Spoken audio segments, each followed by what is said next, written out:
¿Qué tal, compañeros? Muy buenos días, con el gusto de saludarlos. Primeramente, quiero agradecer este espacio y la oportunidad que me otorga mi institución, esta casa de estudios que es de todos. El tema o los temas de los que voy a platicarles el día de hoy es en relación a los derechos humanos frente al nuevo sistema de justicia penal acusatorio. Son dos temas de suma importancia que para el suscriptor generan muchísimas inquietudes, por eso la intención de abordarlos de manera muy breve el día de hoy y con el único propósito de dar a conocer el estudio que he detallado de estos tópicos que son de gran interés y que sin duda van a seguir evolucionando conforme el conocimiento de los operadores jurídicos. Primeramente, y una vez que he agradecido este espacio y la oportunidad de compartir con ustedes el día de hoy, quiero abordar algunos antecedentes para entender el contexto en el que nos encontramos. Ustedes saben que el Estado mexicano, por imperativo constitucional, es un Estado social, democrático y de derecho. Esto conlleva, y al contrario de un Estado totalitario, a que los gobernados gocen de los derechos humanos y las garantías para su protección. Garantías para su protección, hago énfasis, porque son los mecanismos mediante los cuales los gobernados van a preservar sus derechos. Primeramente, hay que señalar las reformas constitucionales que han dado vida al modelo de justicia constitucional y en las diversas ramas del derecho mexicano que hoy tenemos. Primeramente, es bueno recordar la reforma del 2008 que implementa el sistema de justicia penal acusatorio, parte esencial de una justicia real, pronta, expedita, imparcial, pero sobre todo apegada a los principios y a los razonamientos que derivan de los derechos humanos. Posterior a esta reforma hubo una sentencia internacional de mayor importancia y que le repercutió al Estado mexicano es el caso conocido coloquialmente como el caso Rosendo Radilla Pacheco. Este caso, conocido internamente en la Corte como con el expediente 912/2010, establece y le ordena a la Corte Interamericana del Estado mexicano que elabore un ejercicio de control de convencionalidad. Más adelante voy a explicar a qué se refiere con esto.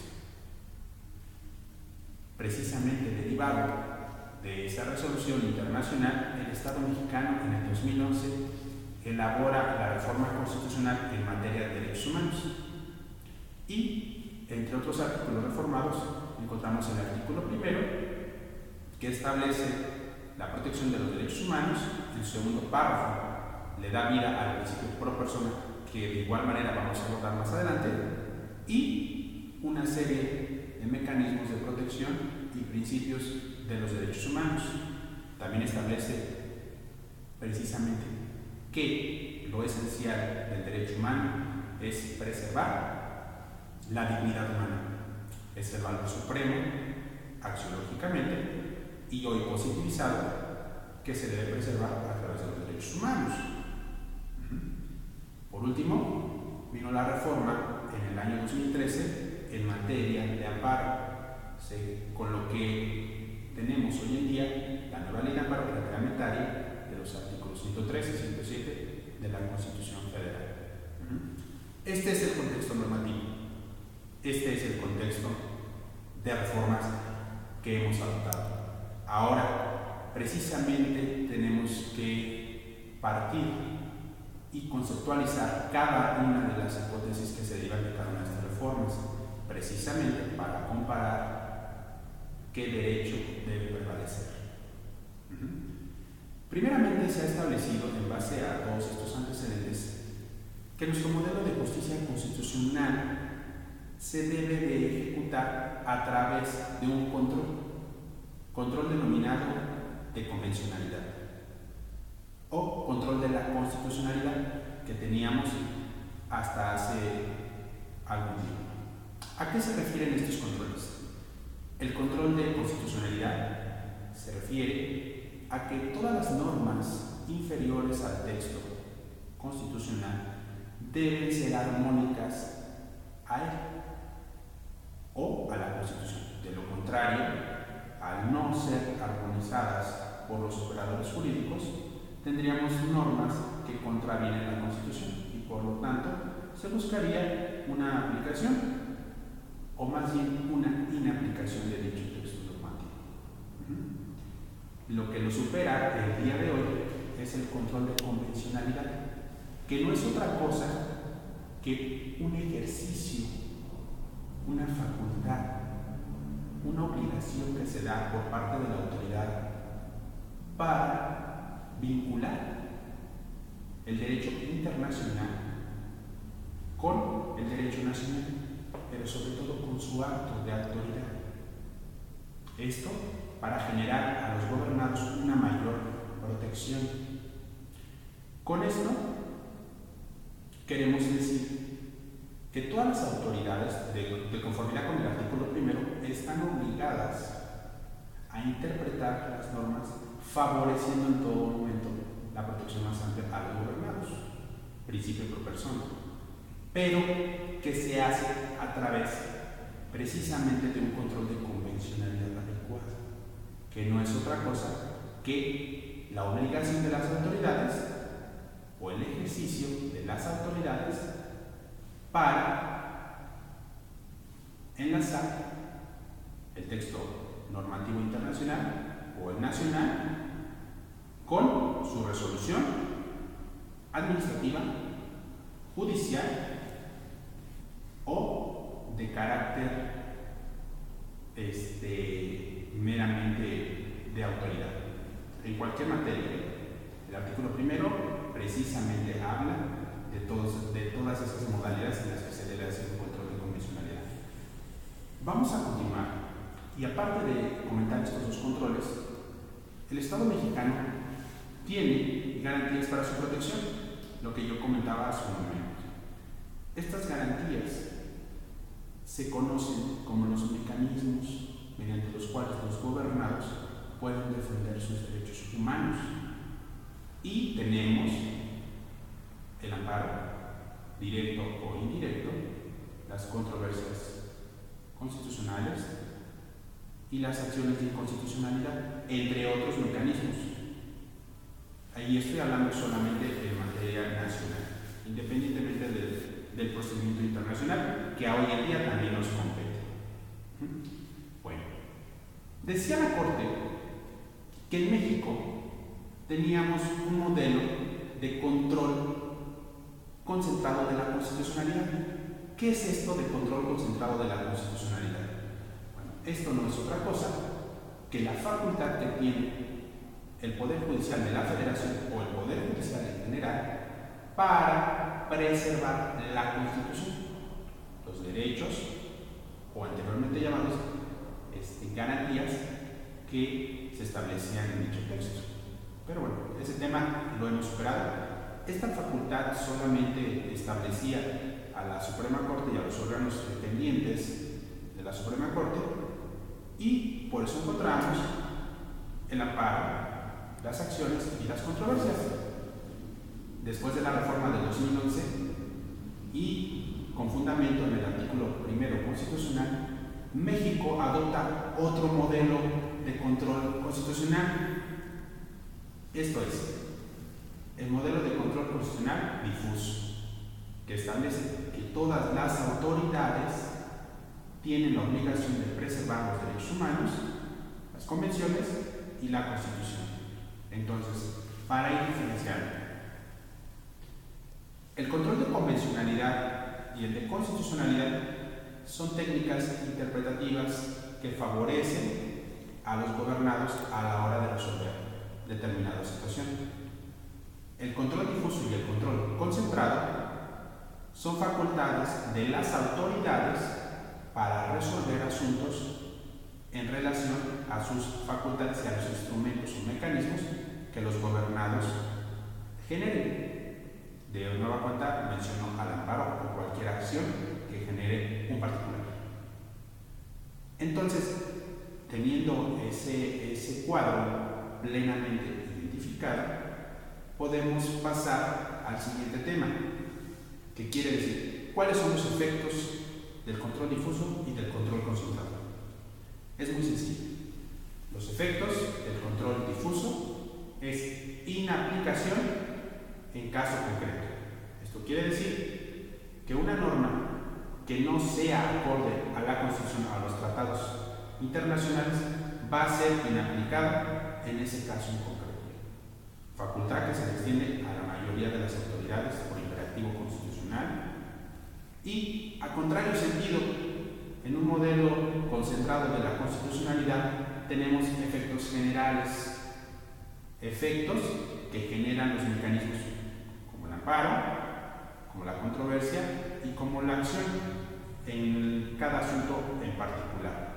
Son efectos generales que se realizan y se ejecutan a través de esas respectivas acciones, que cito, solamente menciono algunas, son más. En este contexto, tenemos por un lado control difuso, inaplicación en caso concreto de que una norma sea incompatible. Por otro lado, concentrado, facultad de los órganos del Poder Judicial de la Federación.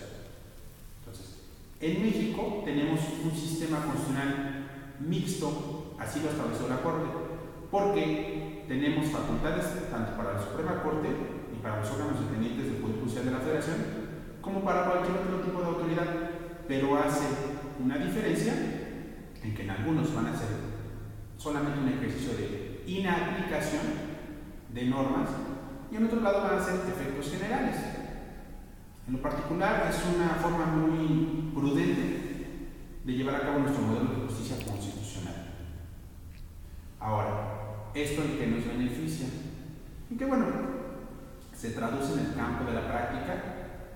En particular, un juez está facultado para aplicar tanto un modelo de inaplicación de un texto, como si es perteneciente al Poder Judicial de la Federación, una declaratoria general, dependiendo sus facultades.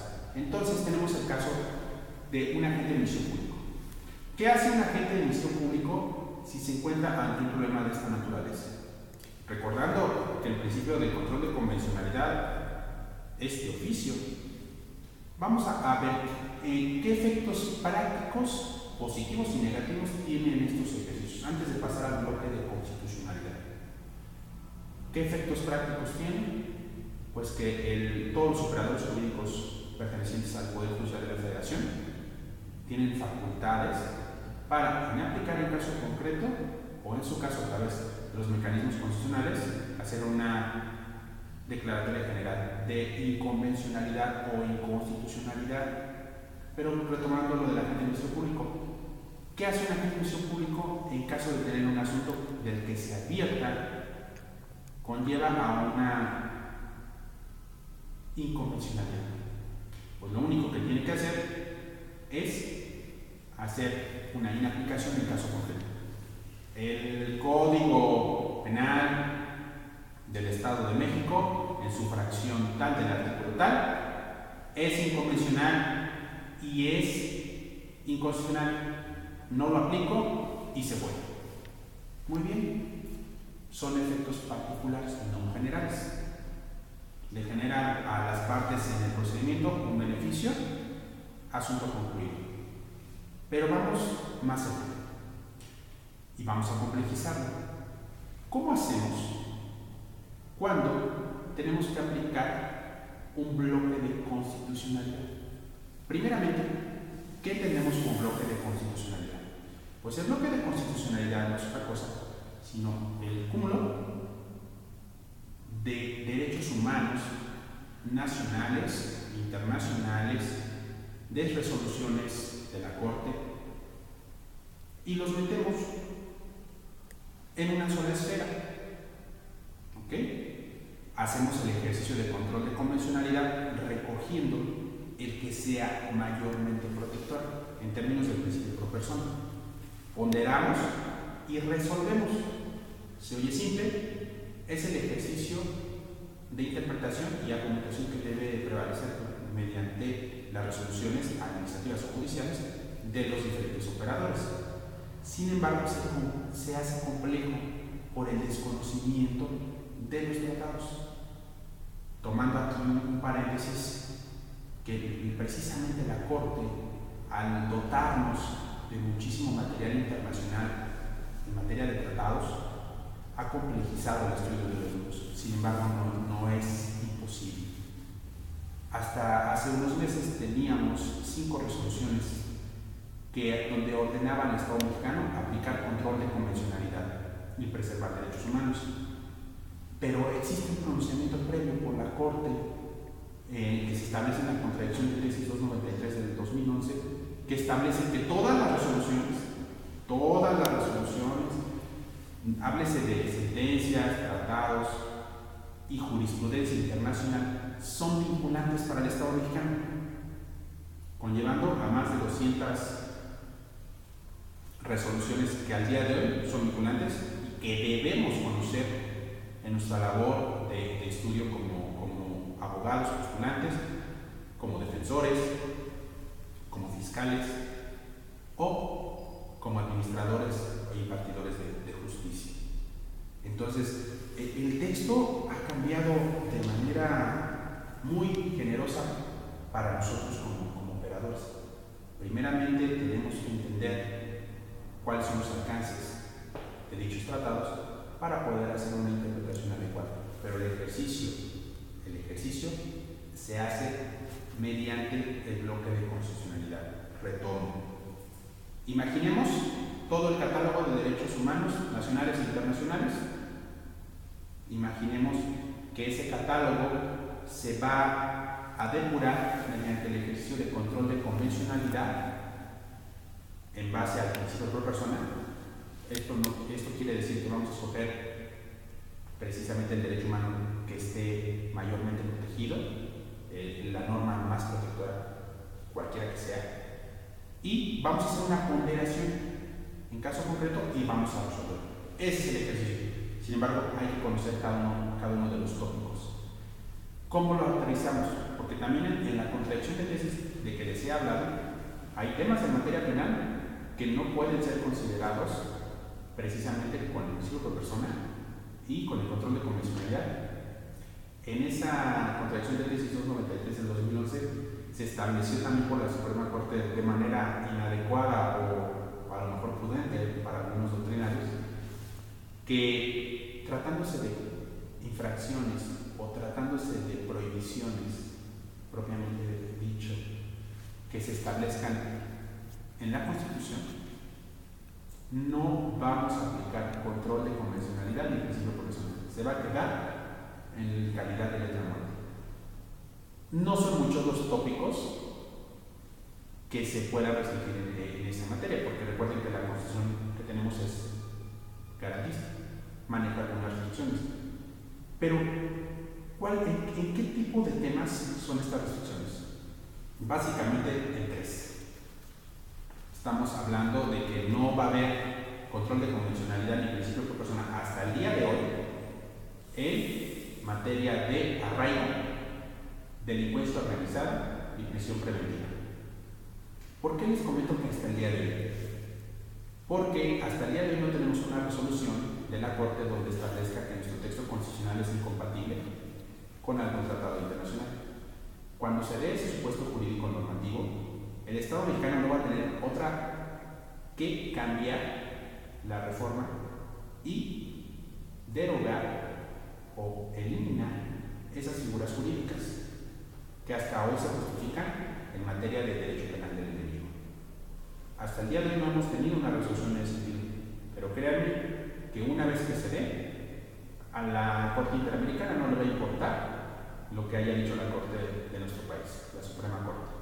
Simplemente se le va a dar la indicación de que nuestro modelo quite del catálogo de derechos humanos esas figuras jurídicas que ya no son relevantes. Digo, no son muchos temas, pero sí son de mayor relevancia, sobre todo porque recuerden que tenemos un sistema de justicia penal que no ha previsto cómo darle tratamiento a los imputados en materia de delincuencia organizada.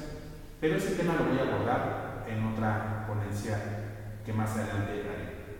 Entonces, concluyendo y una vez abordando estos tópicos. Tenemos principios constitucionales, pero también tenemos principios rectores del proceso penal. Entonces, aquí no se trata de ver cuál prevalece. Sabemos que de conformidad al artículo 136, artículo primero, debe prevalecer los textos que deriven de la Constitución. Sin embargo, tratándose del procedimiento, se va a deshogar como lo ha previsto el propio Código Nacional, las legislaciones que ahorita siguen estando vigentes en los diferentes estados, siempre y cuando el origen de todo sea preservar los derechos humanos. Principio pro persona, ejercicio de control de convencionalidad como obligación a las autoridades y principio de mayor beneficio en materia penal, que no es otra cosa que el derecho humano que tiene el sentenciado, el imputado, para que en todo momento se preserve su derecho de inocencia. Recuerden que la carga de la prueba en este nuevo sistema se revierte en perjuicio del agente del Ministerio Público y es quien debe de probar que se cometió un ilícito.